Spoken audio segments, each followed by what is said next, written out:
Hello mga ka-garden!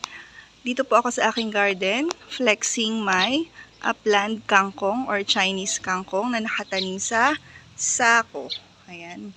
Ayan ang aking mga itinanim sa sako na mga kangkong. Dito lang po yan sa aming Maylis garden sa gilid ng aming bahay. Direct planting po ang ginawa ko dito. Sa sako, may lupa. Then, nilagyan namin ng rice hull and coco peat. Ayan. Yung iba po, mga naanihan ko na. Kasi iba-iba sila ng laki. Yung medyo mataas, inanihan ko na katulad po nito. Ayan o. May naputulan na ako. Nagkakat lang ako. And then, nagtitira ng konti. Para sumibol ulit yung sanga niya. Ito mas mataba.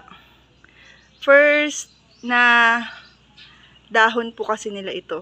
Then sa mga susunod na mga dahon nila, pag nakat ko na to lahat, naanihan ko na, yung susunod na dahon nila mas matataba na. Ganito po talaga pag Chinese kangkong. Medyo payat sila sa una. Pag naabunuhan namin ito ng organic cow manure na ilalagay, ang laki-laki, ang bilis po nilang tataba. Ayan, mga organic fertilizer lang po ang ilalagay namin dito. Ayan, ang aming mga kangkong sa gilid ng aming bahay. Fresh kangkong from our Maylis garden.